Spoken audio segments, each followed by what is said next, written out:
Sort of break it down like this.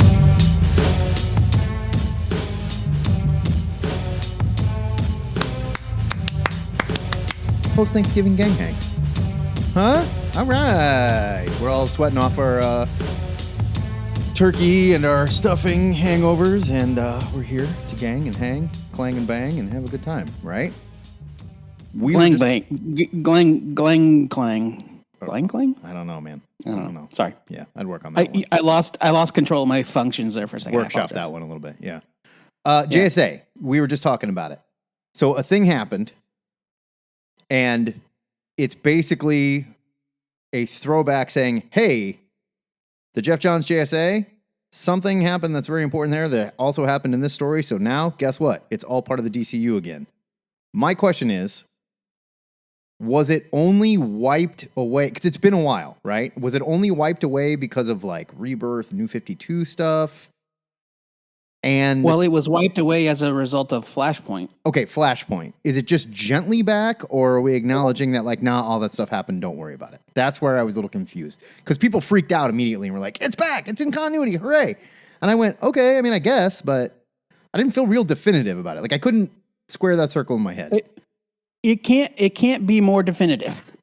And I'm not sure what you mean by gently I just mean reintroducing it or confirming, like, confirming all it things, is DC seems to recently been like, here is this character. You have not seen him in Rebirth yet. Yes, they are a part of that, or she definitely did this thing, you know? Okay, so it's like this.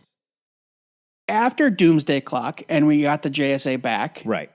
And then they relaunched this new title, Justice Society of America, and we saw characters like JJ Thunder, Jakeem Thunder, and Mr. Terrific, and like legacy characters, right? That we knew from before. There was no reason to necessarily believe that it wasn't automatically all back. We just didn't have confirmation of it. Okay. Until this week. And so it was like Schrodinger's continuity, right? The continuity was both alive and dead. And then in this week's JSA, like, this is a spoiler, but it's not a spoiler for the events of the issue. It's just a spoiler to the reference they make. They're talking about something that they need to do, and they make a direct reference to the arc Stealing Thunder, which is where the Ultra Humanite basically took over Johnny Thunder's body and thus control of the Thunderbolt and altered reality. So it's a great storyline. Leonard Kirk. It was awesome. Beautiful Leonard Kirk art. But yeah, so it was like, see JSA Stealing Thunder for context for this reference. And it was like, okay.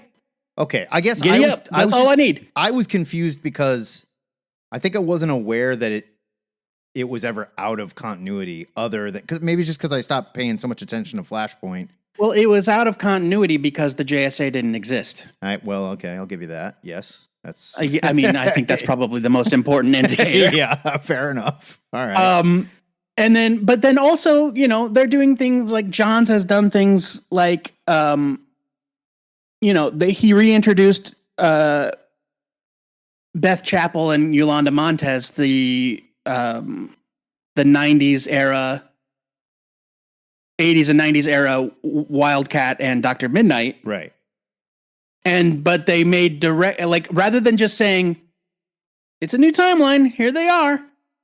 He made a direct reference to the fact that they were killed by Eclipso during the Eclipso ongoing series from the 1990s. Fair. It all happened. The continuity, it seems to be that at least as far as the JSA is concerned, most of the continuity has been restored. It all happened. That's so far. Okay, I can dig it. Until they say something different, like until they make a specific reference to something that didn't happen, or someone shows up and they don't recognize them at all. Yeah, or there's in some cases they're still operating. They're still operating with the status quo as if a character was newly introduced in the New 52. Right. even though they weren't, And so some characters still kind of have their New 52 status quo intact. And that could, in theory, contradict something from the before times. But I can't think of any specific examples that I've noticed yet. I guess it's just been a minute, and I thought that makes sense. Yeah, no, that makes sense. It's just been a minute, and I guess I thought Johns already fixed all this in that Dr. Manhattan stuff. Well, like I said, you could infer it, but there was no confirmation. There was it. nothing. All we really had confirmation of was that the JSA was back. But did that mean that the 2000s era series was still in continuity? Does Atom Smasher still exist? Those were things that were not actually confirmed.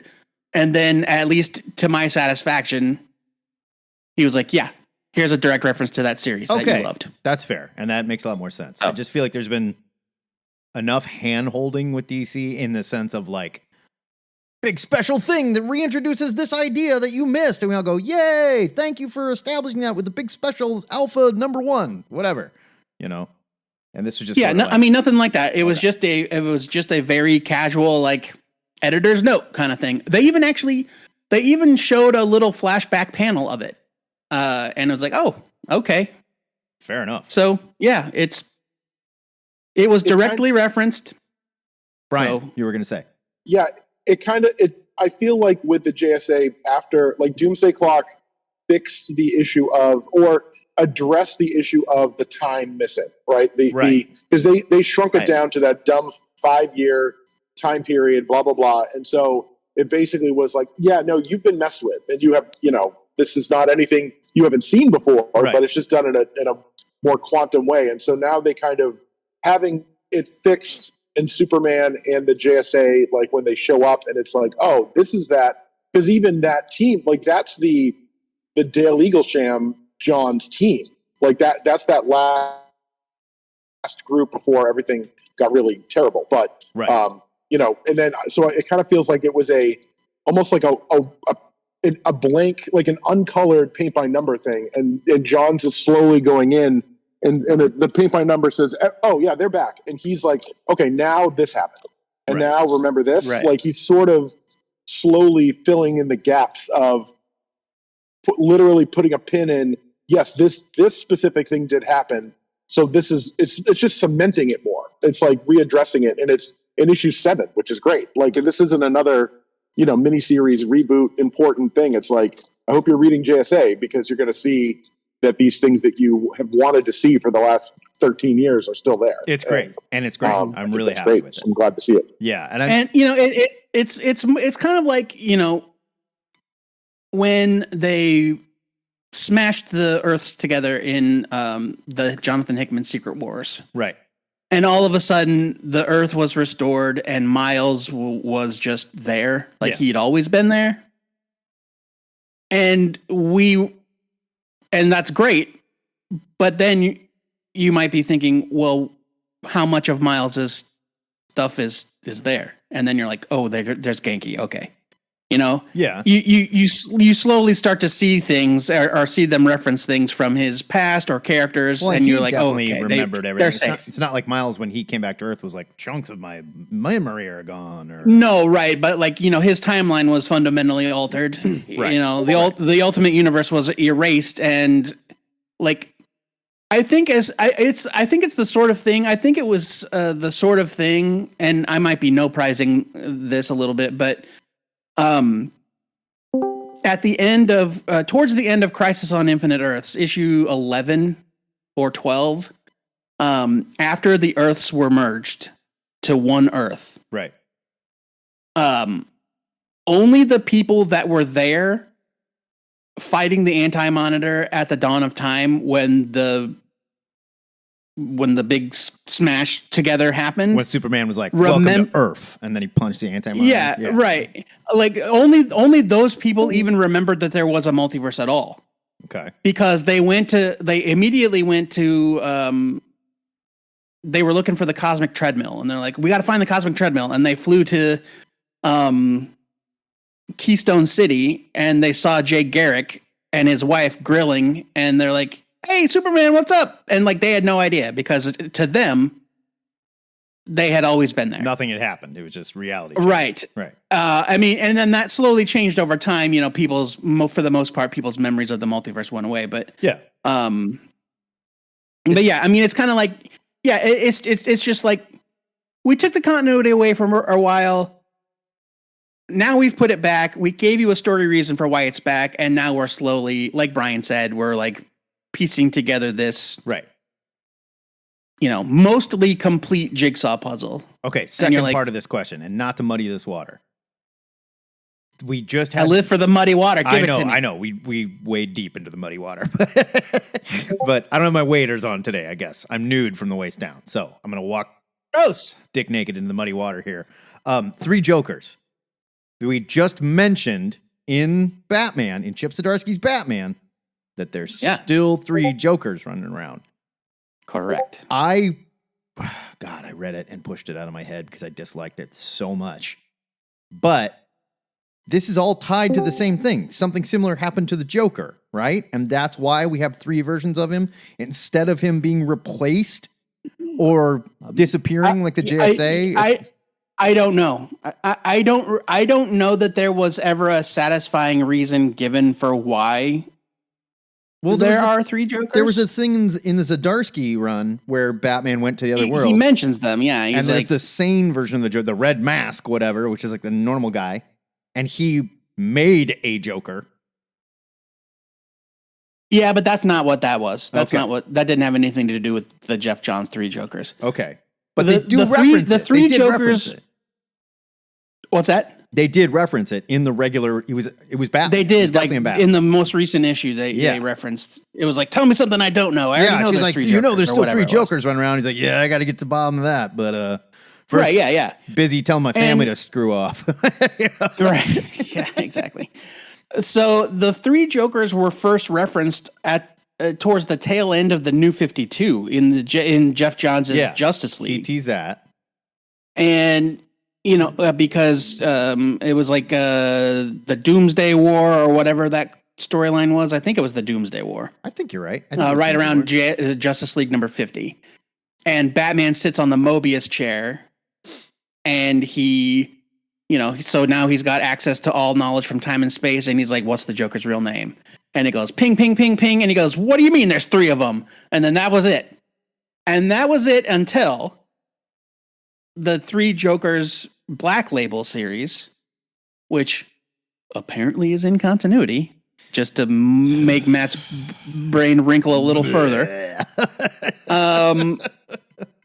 And so the 3 Jokers are essentially representative of different takes. So like the Golden Age crime lord, right? The Silver and Bronze Age, like goofy clown, you know, with the spraying flower. And then the Killing Joke and Forward, like homicidal maniac. Okay. The Scott Snyder face cut off green or Joker. Yeah, sure. Yeah. Yeah. I mean, I guess, yeah. The 90s insane clown posse Joker from the cartoon. The ICP Joker. Yeah. Right. Yeah, exactly. Definitely. No, that's in the sequel 4 Jokers. 4 Jokers. That's where we get Juggalo Joker. Yeah. Joker Zer. Yeah. Juggaloker. Jokerlo. I don't know. And so, and that was, I don't think that they actually explained like where they all came from. I don't remember because I also blocked that miniseries out of my brain. But now it's being referenced again. And there's this Joker Year 1 thing coming up. Yeah. And the definitive origin of the Joker that we never knew they're calling it or something like this. I don't know, man. I don't know.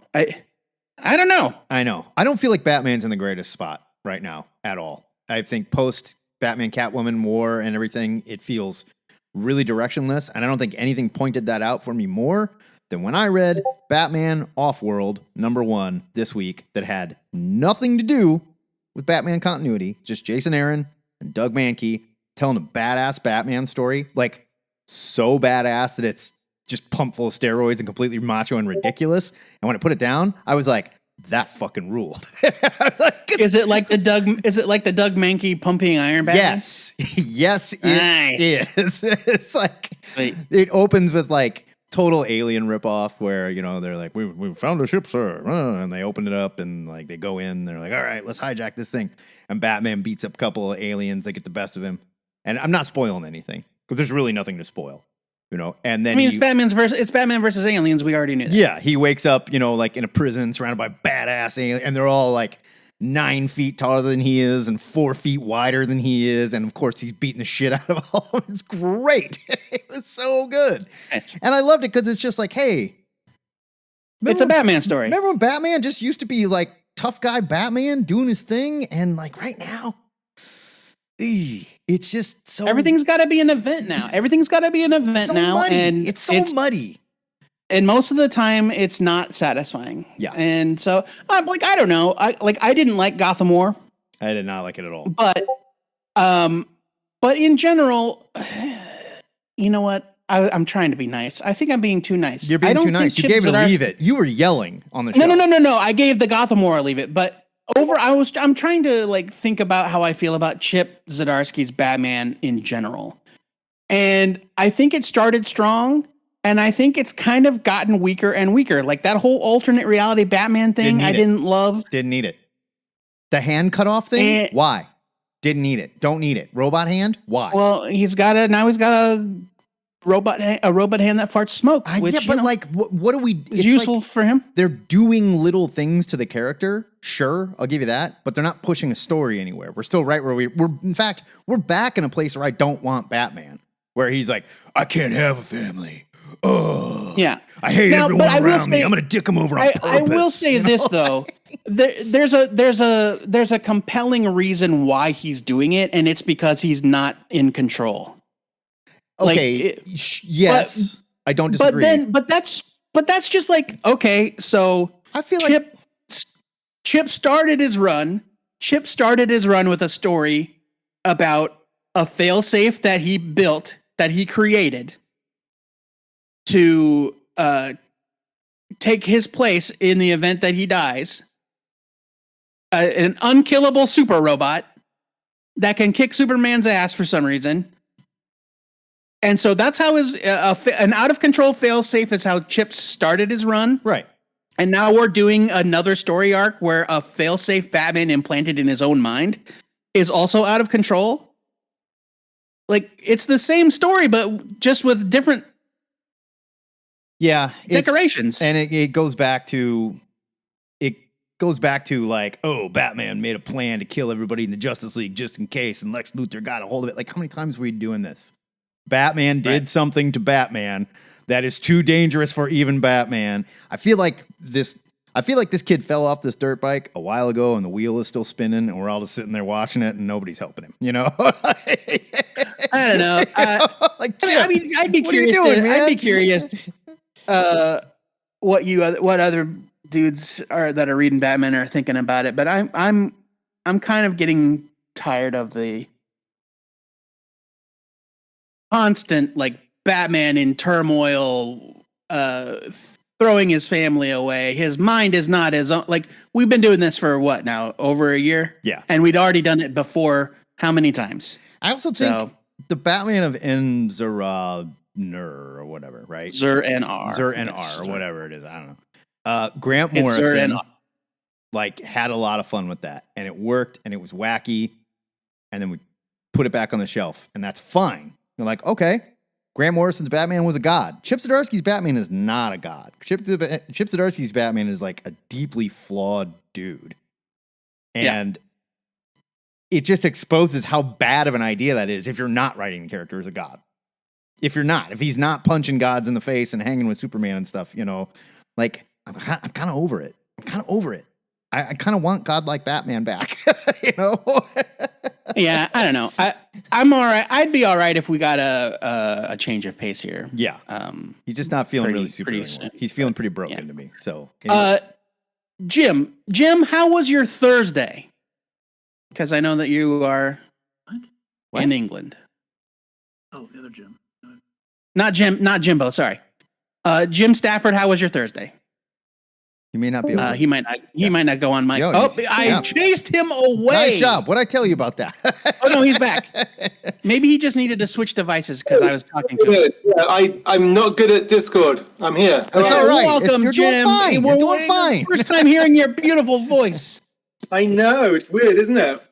It's all British and posh. We can barely understand you, but we'll try and hang. We'll be respectful, okay? I don't speak very good British. I'll be honest. I appreciate that. No, it's Saturday. It's Saturday afternoon, believe it or not. Oh. Yes, it is. I think Saturday Joe was morning making here in the States. I think Joe was making a joke about Thanksgiving not being a About thing. Thanksgiving, yeah. I asked Oh, you I- how your Thursday so was. sorry. How Yeah. your Thursday was. That's all But right. yeah. Oh, That's all I right. totally forgot it was a thing. The only reason I know is fantasy football happened early and surprised me. It did. Fantasy football happened early, and I benched my Packers, and I paid for it. 'Cause Christian Wait, Watson had 20 Jim, do points. you play fantasy American football? People play fantasy Oh, yeah, football I'm all a over the massive world. Eagles fan. I've been Eagles fan for 30 years now, I think. Joe, they play games in Wild. London and Germany, and they're going to have games in like Spain next year and stuff. It's crazy. Well, we used to, I mean, back in the 80s, it was massive over here. The Bears, the Dolphins. It was big when I was growing up. So, yeah, I got into it in the 90s, and then it vanished for 20 years. Now it's back. It's Well, don't amazing. worry. They just wait, and as soon as they see that the iron's heating up, they beat it until it's red hot and go, ha! There we go. Make that money. Yeah, you're not going to have any games left soon. Sorry, we're turning this into a sports podcast. No, yeah, let's go that's back. okay. It's our show. It's freeform. I just want to see how you were doing. But Jim, while we I'm got good, you, let's thanks. talk Transformers. Jim, for those who don't know, Jim is a very talented Transformers artist. Worked at that's IDW very on kind. Transformers stuff. We've got a new Transformers comic. Issue 3, I believe, hits next week. I think it's next week. Soon, yeah. How do you feel? How do you feel as someone from the Number 2 just came out like 2 weeks ago. inside looking Yeah. out? How do you feel? Well, it's good. It's really good. It's not what I expected, but that's the point. IDW was running it into the ground, weren't they? I mean, Yeah. I like them, but to be honest, the reason people like me could get a job there is because, you got these movies making multiple millions of dollars, and Right. the comic's selling, 30 copies or something? Yeah. Yeah. So of course they'll have someone like me who's not really a pro to Oh, do a stop cover. it, you. Stop it. We're not going to sit here and listen to that. You know what I mean? Is they've got massive names lining up over at Skybound, whereas Right, IDW, they just they were doing the Terminator crossover, My Little Pony crossover. They were throwing everything at it, but how could they not translate the movie money into sales? It's mind-boggling. So of course Kirkman has got the answer because he's presumably a genius or something. That's what Presumably. he'll be the first to tell you that.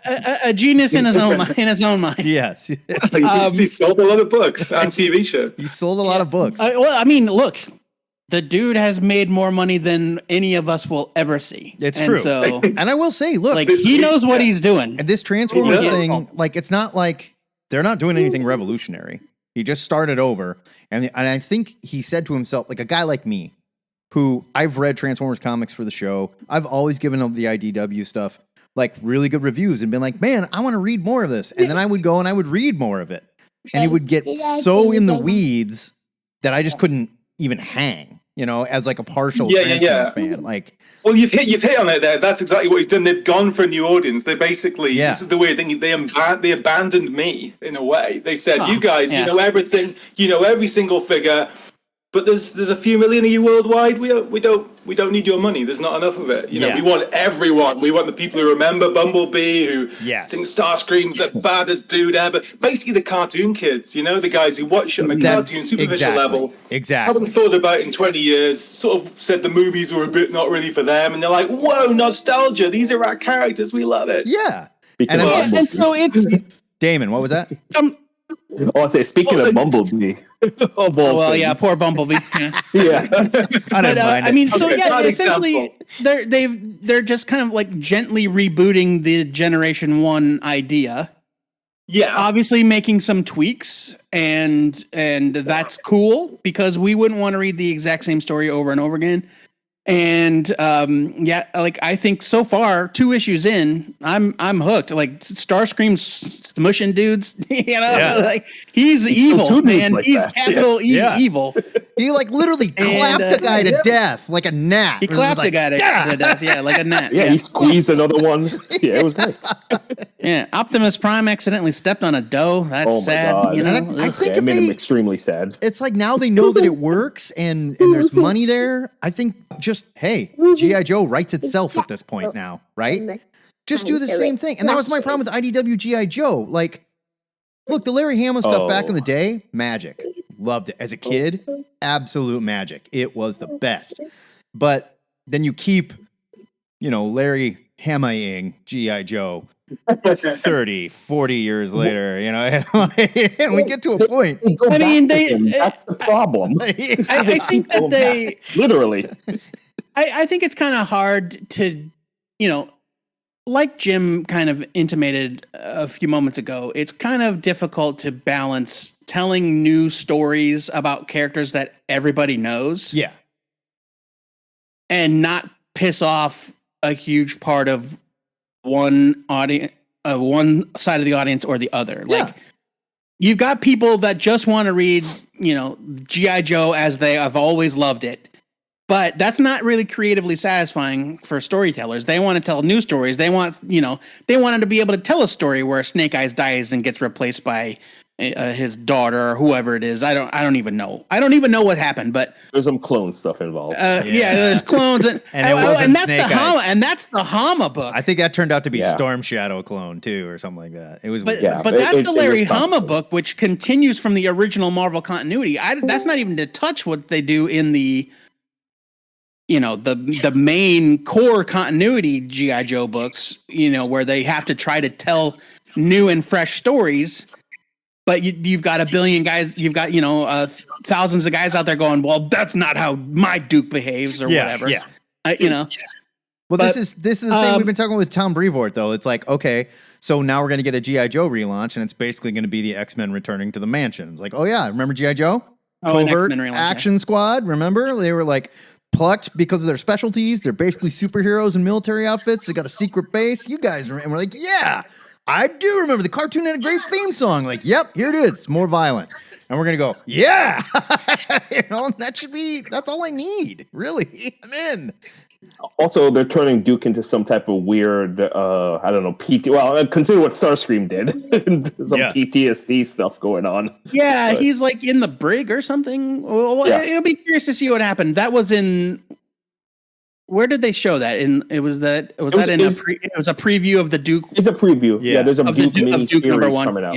Yeah, there's a miniseries before the G.I. Joe comic coming out. That makes sense, though. It's like, look, if you're in, a war zone and you see your buddy get shot in the face, oh my God, that's PTSD. Yeah, my buddy died right in front of me. Now imagine your buddy didn't get shot in the face. Imagine a giant robot grabbed your buddy and tore him in half in front of you. You'd be like, what happened to this world? Right, and so this is...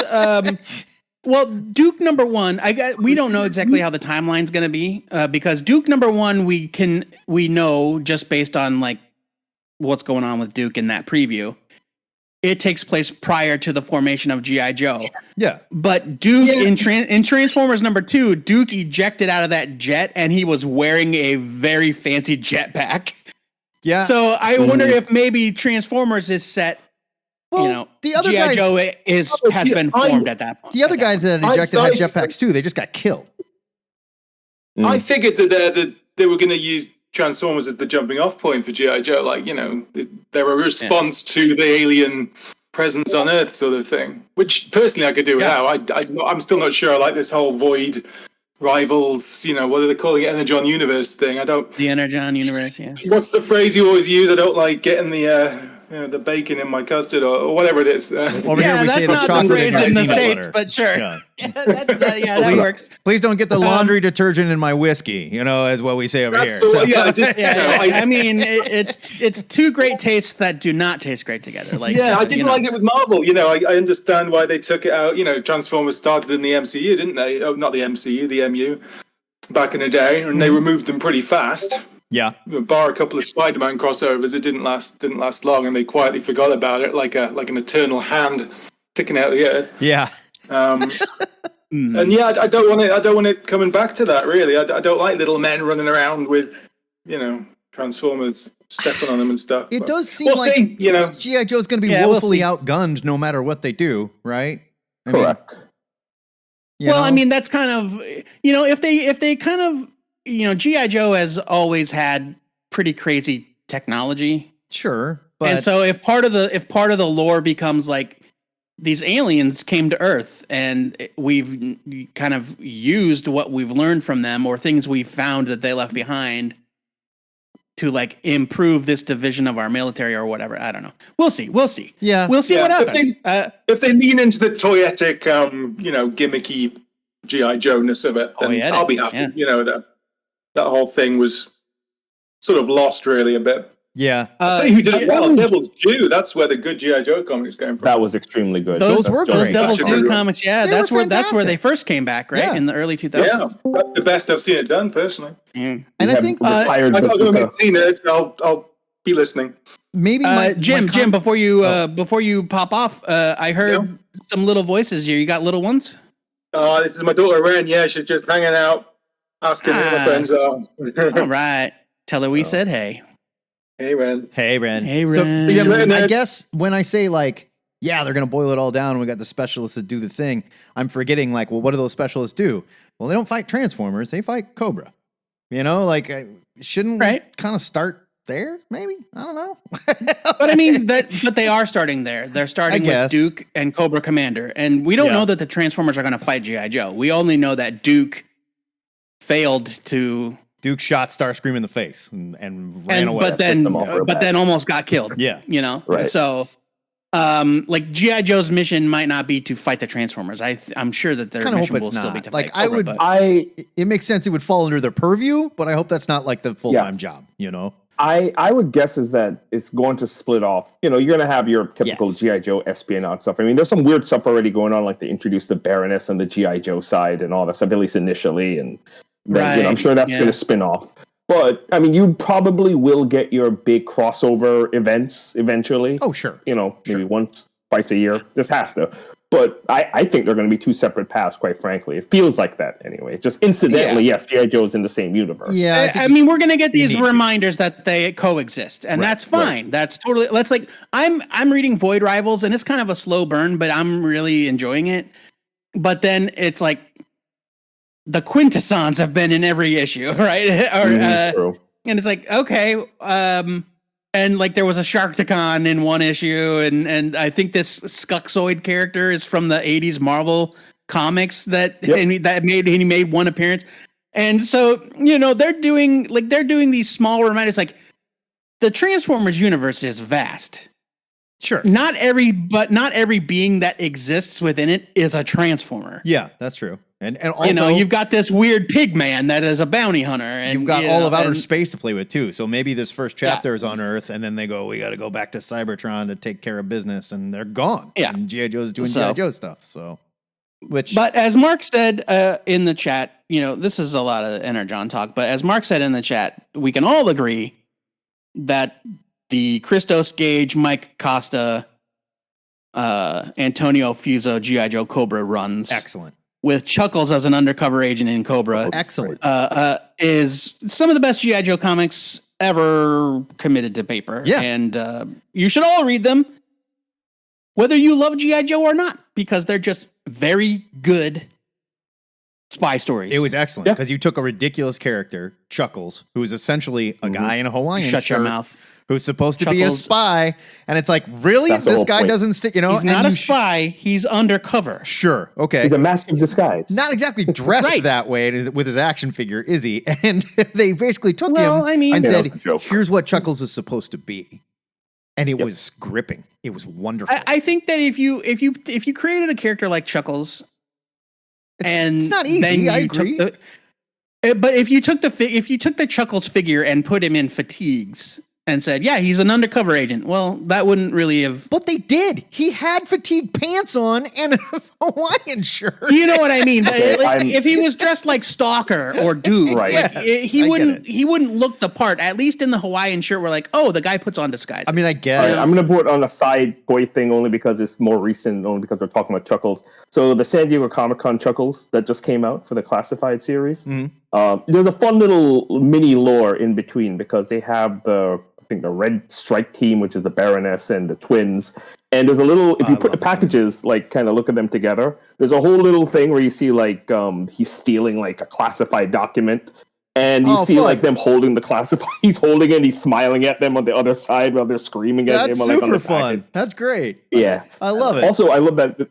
This version of Chuckles comes with like a really messed up head too. So it's like he's been interrogated by them. So he's nice. Like, they roughed him up, beaten under the lights. Mm-hmm. All right, so this is just a temperature check on who has seen the Marvels. Has anybody not seen the Marvels yet? I have not seen the Marvels yet. I have. Matt Baum, you son of a bitch. Boy. It's been a little busy. Got holidays and stuff, been a little busy. Now, I'm not going to just immediately jump into anything here. If you want but to, I am going to say I'll take this off. No. I'm just gonna say this. Yesterday, I saw news sites are specifically like calling out things from the post-credit scene. They're asking the director questions about certain things that I've not seen any that of would that. be huge spoilers. So I'm saying like they're talking about the stuff openly now at this point. So just prepare yourselves. Okay, let's do this. Do you guys want to talk about that? Because I'm fine. Just we don't have to talk about it this week. I'm just saying, and I'll come back. As a PSA, be vigilant if you're concerned. I'm just telling you. I am not. This is one of those movies Scott that my Pilgrim, wife wants to see, so I have to wait until she's ready to go. I get it. Ready to Scott go? Pilgrim. Gotta get her Brie Larson fan gear ready. Casey loves She's it. a Casey loved the Larson first one, superfan. and she's down for this one. So, Alright. yeah, Scott Pilgrim is We'll wonderful. hold- By the way, Jim, he brought it up. We will hold the Marvel spoilers for one more week, and if enough people want to talk about it, you guys can go piss off. I'm the only one that's Or saying just- I'm the only one saying I don't know and I don't want to know. I can seriously step down for 5 minutes. Doppelflanger said that he would mute, so Okay, it's all right. It's fine. We'll wait. Scott Pilgrim was such a joy. So unexpected, and I loved it, every minute of it. I binged through it in one afternoon. It goes down so smooth. I'm 3 episodes in, and I cannot believe how. I mean, I knew it was going to be manga anime inspired, but man, they leaned into it. Like snot bubbles while people are sleeping and stuff. Like they went for it. The throbbing vein in the forehead. And I it's saw great. a couple times. And I totally understand why you were saying, well, I don't want to tell you what happens in the first episode. Because then I was like, whoa, wait, what? Like even answering the question, is it an adaptation of the existing material, is a spoiler. Yeah, I guess. And you're not wrong. Yes. You're not wrong. Like, and so I would rather just not talk about it. I would rather just say, hey, I mean, we can talk about it. But in general, like if somebody asks me like questions about the Scott Pilgrim show, I would rather just say, you know what? It's something that you need to watch. Yeah, just watch it. And if you want to get a couple episodes in and then come back and talk to me, we can do that. I like that Chris Evans is even more Chris Evans than his old last. Yeah, when he's he played somehow the character. Chris Evansier. Yeah. He's fantastic. Yeah, it's wonderful. They did such a great job on it. Absolutely joyful. I love it. Scavenger's Reign? I don't know what Scavenger's Reign is. That's the new Netflix show, right? That's on Netflix. It's on HBO Max. It is sci-fi horror animated show. It is spectacular. Ooh, into that. Yeah. It is basically crash land on a world. The world is extremely hostile. Where does Max put out like advertisements for this stuff anywhere, or do you just? I don't know, man. People, I did not catch it right away, but I finished it a couple weeks ago. I think it's like 12. Is it 12? 8 or 12? I forget, but it is fantastic. I will make a note of that. Half hour animated. It is very sci-fi and it's excellent. I feel like Max just like. They got to figure something out, man. They got to let people know what is actually playing on their service, because it's just like it's like a secret. It's weird. No, yeah, I think that like they must be doing advertising of some kind. It's just not necessarily where we would see it, you know. I mean, they do like, on like football games and stuff, but there's no. They might be mention doing of this. targeted ads, but are they going to spend millions of dollars to put an ad for Scavenger's Reign on? You know, on the Cowboys game, I doubt it. I don't know why not. I mean, like, but honestly, I am seeing a lot of just like general Max commercials, like sign up for Max, and then it's like a montage of different things. You know, they're pushing the hell out of this Rebel Moon BS. That just looks like Rebel Moon comes out in 2 weeks. Oh my god. It's gonna be the new Star Wars of Star Wars, man. Come on. And that's the best part. He's like, well, people might say, they say that this is derivative of Star Wars, but I went out of my way to make sure that what I was doing was not only not Star Wars derivative, but it looks exactly like Star Wars, but it's more badass and also not ripping Star Wars. What about this guy with the laser sword, Zach? What? Never mind. I don't know. Like, what? The laser sword Joe. Like, I'll give Zach. Right, yeah. No Griffins in Star Wars. I'll give him that.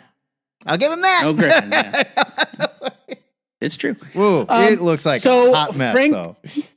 Frank mentioned it in the chat, and I see he's unmuted. The Doctor Who special is today, Frank? I think so. I don't know what time it airs on Disney, but I know it's supposed to air at 6:30 Greenwich Mean Time, which is I think it's about 2 hours from now. It's about well, no, it's not, because look, I can go to my clock app. England is 6 hours. England is 5 hours in the app. It's about an hour from now. Oh, I believe it airs at 6:30 Greenwich Mean Time in London. There you go. So about an hour from now. So I'm hoping that it airs sometime around 2 o'clock, or I think Disney might hold it till about like 6 or so, though, because they did that with Ahsoka and Loki, and they held it till 9 at night. And I'm like, come on, I don't want to wait till 9 at night. I want to watch it. It's like 6 p.m. Pacific. It's like, what are you kidding me? So part 1, The Star Beast, 25th of November. Part 2, Wild Blue Yonder, 2nd of December, and part 3, The Giggle, the 9th of December. Oh, The Giggle. There you go. So this is the it's up right. Yeah, but 12:30 Central. It's going to air 1:30 Eastern. There you go. Okay, cool. You were right though. About an hour from now. Yeah, an hour from now. So it's I was on Disney Plus last night, and one of the banners across the top was like the Doctor Who special. It's like whoa. I didn't even know that it was going to be on there. This is the story that brings David Tennant back, right? For reasons, and also Donna Noble, the reunion of David Tennant's Doctor and Donna Noble, which will be very exciting. I'm actually very excited about this because I love the Doctor and the Donna. I love Doctor and the Donna when they were on originally, and they're wonderful. I've loved Doctor Who ever since I was a kid, and when they brought it back, my first reaction to it was like, this is great. They've kind of like brought it up to a little bit more of a mature level. It's not as silly. And then as it went on, it just got better. But it had its like down, little dips and things. Yeah, we talked about the last 2 years where it's just like, what are we doing? Yeah, like what are we doing here? I think that Peter Capaldi started out kind of slow, but I think he actually. I thought it was great. He ended up great. He really did. He did. There was he ended up one of my favorite at all. doctors. Yeah, I'll tell you who my favorite from this current modern doctors is probably going to be Matt Smith. To be honest, I thought Matt Smith. He's definitely. I did really love Matt Smith's doctor. I really thought he was great. He was a great doctor. He was great. I thought David Tennant was fantastic, but I got to give it to Matt Smith only because those episodes, I really liked those episodes better. David Tennant's Doctor was very like where Christopher Eccleston's Doctor was like kind of angry. David Tennant's Doctor was very angsty and like, well, I don't know, I can't do this because I lost my entire race. A lot of crying in the rain with that guy.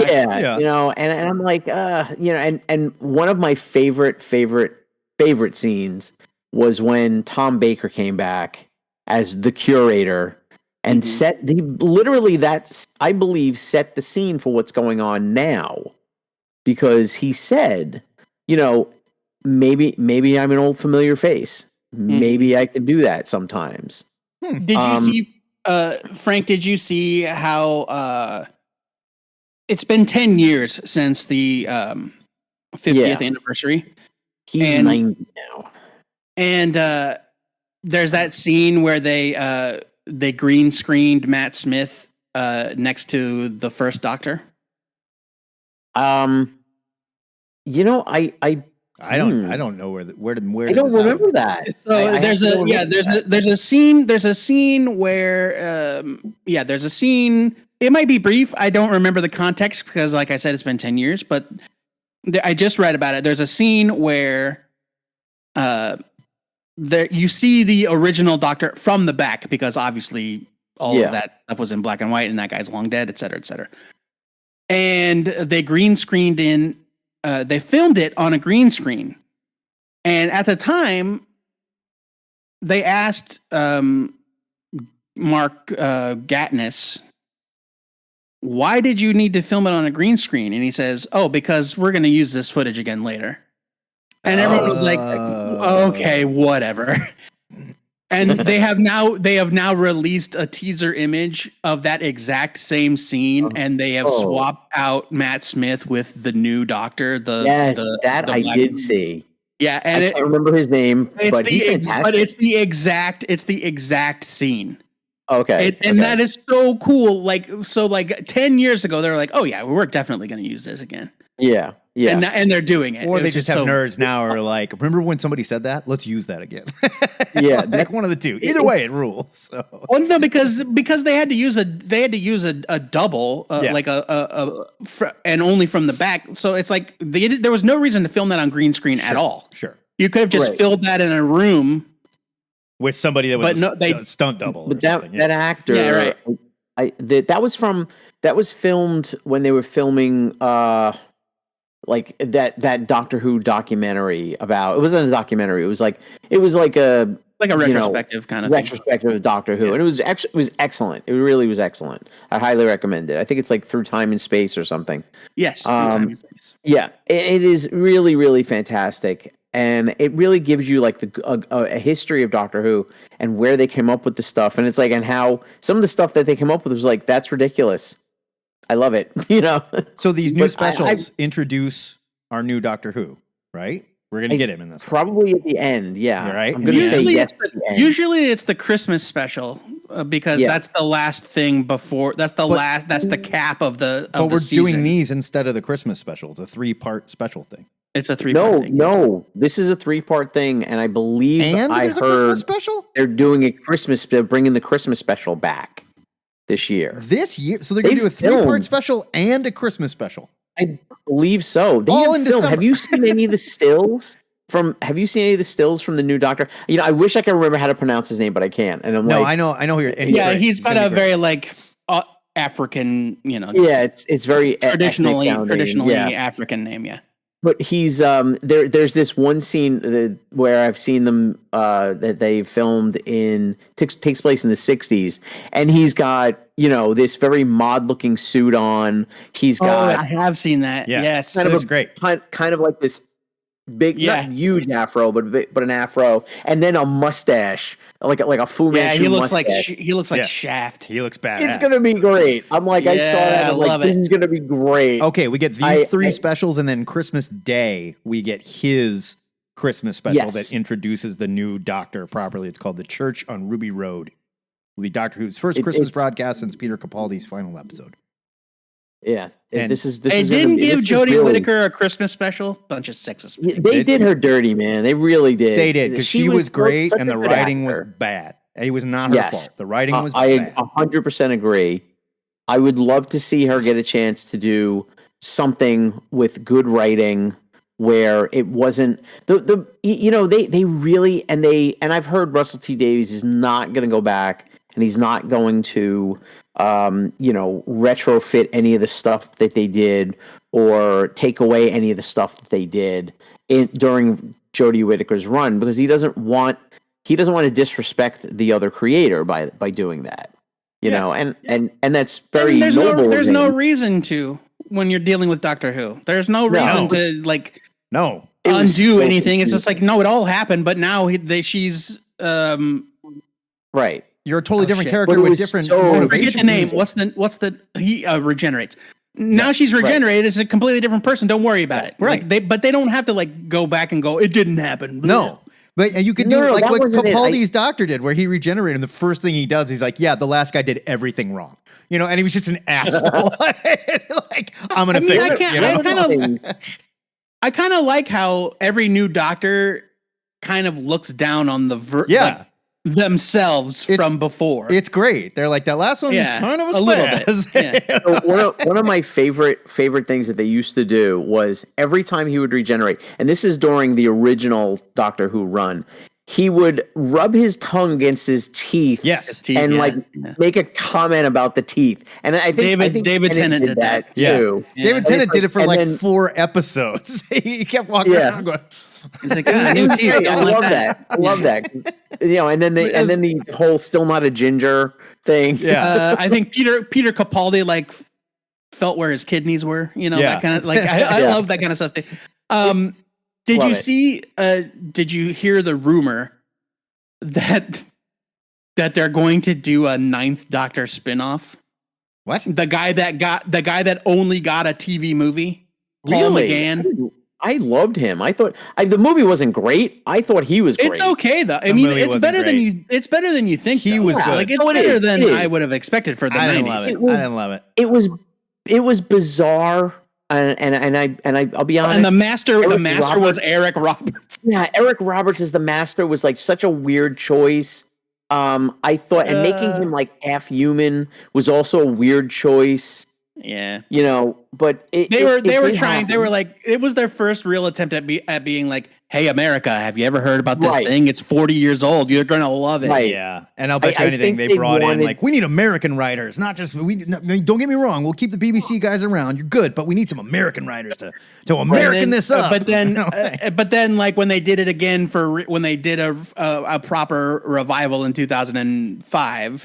Yeah, like everyone, at that all point, Americans out of the room. Everybody had cable and had BBC America. Yeah. So, it was a hit. But it's like I don't know if it's actually gonna materialize, but it's definitely a rumor that I read. I would watch it. I would watch it because I thought I liked his character enough in that movie. He was number 8. He was Dr. Paul McGann, the doctor number 8 is what it says. Right. I like the actor, and if they do something to like, this guy got a raw deal, and he was, he got a little too Americanized, and we were trying something. Sorry about that. Here's where Matt his Smith's story the went. 10th Doctor. Yes. Is that right? Or I mean, David Tennant's the 10th Doctor. Correct.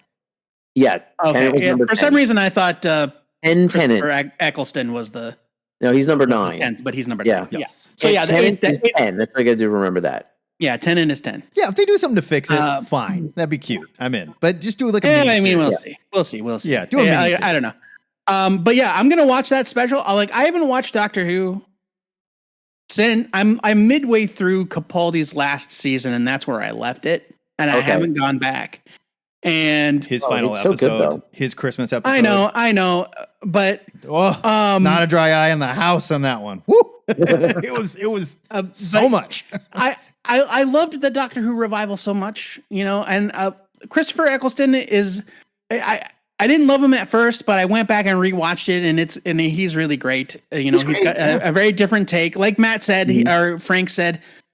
He's the angry one. Well, he's a soldier. He's the one that's like, he's a soldier, right? That's what you needed at that time. And I didn't it's fine. He's my least favorite. It's not bad, but he's my least favorite. Yeah. I'm not interested in that type of doctor, I guess. And then David Tennant was the angsty one, and Matt Smith was kind of a goofy clown. Capaldi was the scientist, like the skeptic and the scientist. Capaldi, right? The angry professor. Yeah. Right? Great. And so I've come to appreciate how different everybody's take is. And but I'm gonna watch this. I'm gonna watch these specials, even though I'm not caught up, because I love David Tennant. It won't matter. You'll be fine. Yeah. And Donna, they had me when they said that they were gonna bring back Donna Noble, and then they showed the trailer, and it was all about how she can never remember. If she remembers, she's gonna die. Yeah. And I was like, oh, I've got to watch that. And then Neil Patrick Harris is this giggling top hat guy. Toy maker. Yeah. He's like an original Doctor Who villain from the first Doctor. Oh, really? Oh, fun. Oh, yes, he is neat. There's a character from the first. I think it's the first season of Doctor Who, a first series of Doctor Who. I I've never seen it because I don't go back I'm not that old, and I'm not even sure there's any way to watch them. You can watch them. They're out there. Used to be, but yeah. Well, a lot of the stuff just doesn't, like, the tapes don't exist. Like, they don't have them. You're right. But what's funny is I think back in the 90s, I believe somebody discovered a bunch of old Doctor Who tapes is in a TV station in South Africa. Yeah, I remember that. Yeah. There's YouTube channels that are like for this, where it's like people submitted videos and high quality. Like, before Mystery Science Theater was re-released, everybody was passing around videotapes years later. Right. Yeah, it was kind of a viral, you know. But it's like, you know, it was the same thing with TV as it was with comics, where they're like, this artwork's not going to be worth anything. It's all just taking up space. Take this wheelbarrow full of Jack Kirby art to the incinerator. Yeah. You know, and it's like they re-recorded over the tape. So some of that stuff is young Archie Goodwin just stuffed it into grocery bags and put it in his pants. Roy Thomas is like exactly. Roy Thomas is carrying a put on some weight, Roy, full of paper like Santa Claus. But they're still discovering stuff, you know, like you said, Frank, but some of that stuff is just gone forever. Yeah, that's true. The tapes were destroyed or re-recorded over, and it's bad news. But at some point they were like, oh, you know what? Some people are going to probably want to rewatch this someday. And so they stopped doing that. Done? In some cases, there's audio that survived. And what they did was they animated the parts that were missing. So you can actually see full episodes. It's not like good animation. Is it like the Star Trek, the animated show, like the old one? Like the 1960s, like the 1960s Marvel animation, where it's just like the arm is like suddenly up. That's more like it is. It's more like animatics than it is animatics, like animation. Storyboard. Yeah, I mean that's basically storyboard animation. Yep, exactly. But you know, real quick, I was at a convention, creation convention back in the 80s, and there was a guy had a table, and this guy had, I think I might have told you guys this, literally piles and piles and piles of old Marvel Comics pages. Yeah, that's how it used to be. And right. And I was like, I was just looking for some like Sal Buscema Hulks. But when I tell you, I saw a bunch of Jack Kirby stuff. I vividly remember seeing Jack Kirby. I wish I would have bought that stuff, man. Back in the day. That's how it used to, like when I was young. Yeah. That original art, you could buy it, but it was like $40-$50 a page. And you would go to shows. Wasn't even that. It was like $20. Boxes of this stuff stacked with names, and you just file through and like it wasn't even that organized. Yeah, barely. And so you couldn't even, depending on where you were, I suppose. Yeah. But then something happened. I'm going to say mid 2000, early to mid 2010s. All of a sudden, it's like you saw people start representing artists. I think it was before that, and buying up all the original art and then putting it on the internet as like the so-and-so collection and the so-and-so collection, and it was over. Now you can't buy anything. I think that if I had to pinpoint it, I would say that 1989 was probably with the release of Batman and it becoming a cultural phenomenon. I would say that that's probably where these things started to take off. I mean, maybe, but I was buying pages like the page the Garth Ennis page I have of Preacher. Well, sure, but that's $60, like.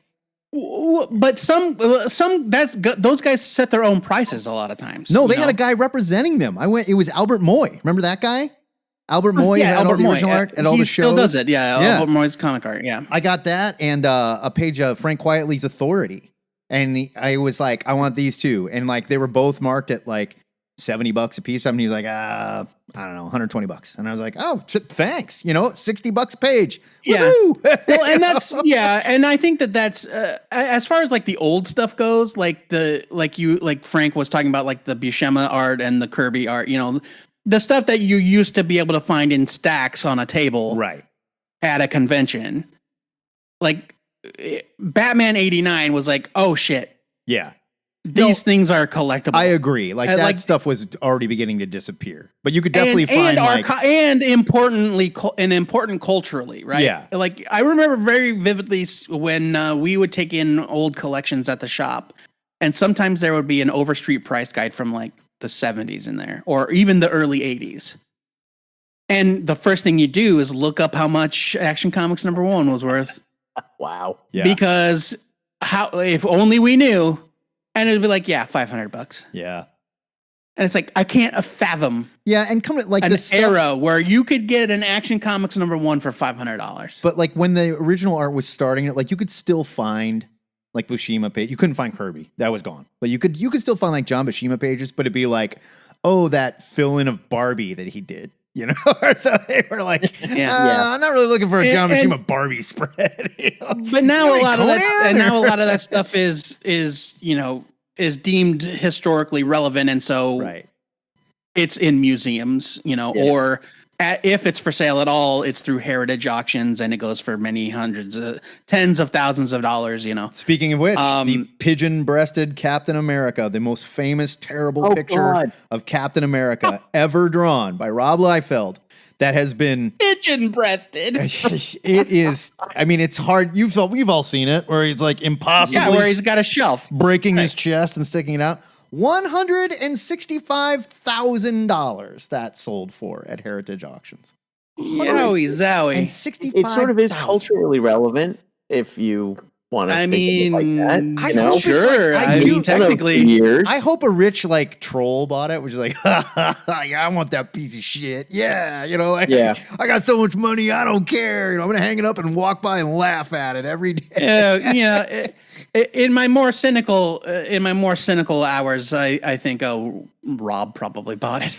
He probably bought it but I mean, he was celebrating. Was he the one that owned it? Like who Heritage Auctions was selling it as part of a collection, and they just said a private collector that had a bunch of, and it was Heroes Reborn art. Like he had Silvestri stuff. Oh, a mysterious private collector. Well, named Rob Liefeld. Well, no, but Rob Liefeld would not be able to shut up. He's not that. No, you're right.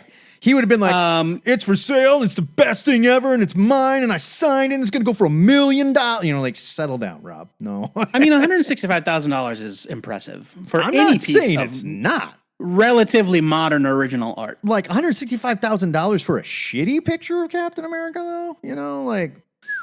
I get it. It's not just a page. It's a cover. Covers are always a lot more. I get it. It's not even a cover.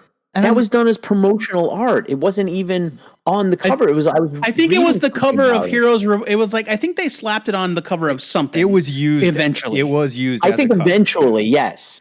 It was used as a cover. You're right. It was promo art. It was used as one of the covers for Captain America, Rob Liefeld's Captain America. Like probably I watched some guy on YouTube do like backflips to try to like explain how accurate and how I've seen this like anatomically correct it was, and I'm like, are you out of your mind? That's the one time where you should read the comments on the YouTube video. This is the one time I'll tell you to read the comments because they're great. If the rib cage is positioned horizontally instead of vertically, then it is anatomic. And there's like artists that did Ecorsia versions where you can like they stripped away the skin so you can see what his bones would be doing, and it's just like a nightmare. Where the organs are. Yeah, right. It's freaking hilarious. Oh my god, it is funny. But hey, good for Rob. Good for us for going an entire hour without obsessing about the MCU. We went an entire show and we only talked about the MCU for like 2 minutes. Yeah, that's I'm true. proud of us. That's good. Look at us. I mean, you tried to. Everybody shot you down, but I just wanted to check the temperature of the room and see where everybody was at because we hadn't talked about it yet. I do have to get out of here, but before we go, somebody posted. We were talking earlier about Transformers and G.I. Joe being in the Marvel universe and like Godzilla.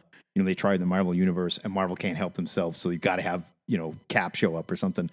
So there was it was like 87, I think 86, 87, Macy's Day Parade. Marvel had a float, and they were they were doing a full on Secret Wars thing. People were posting that in the Discord last night. They had giant comics, like giant covers of Secret Wars, and the heroes popped out of them and fought in really bad costumes, and they're like punching each other, and Doctor Doom's there, and the Hulk is punching the Green Goblin for whatever reason, and then RoboCop shows up.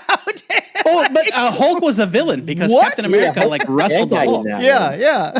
And then, but it's like, it's just a bunch of dudes in costumes out of with zero context for the actual Marvel. Totally, obviously because it's a parade float. Like Magneto walks in with his cape blowing in the wind, and he's fist fighting. It's like Magneto doesn't fist fight ever. Of course not. But RoboCop and RoboCop, when he does come out, he comes out and he's like, "Let me help you, Captain America." And then he looks around like he's like, "What am I even doing here?" And he goes back into his little house. I just disappeared. And wrong float. Sorry, folks. It was all set to the theme song to Back to the Future. Yeah.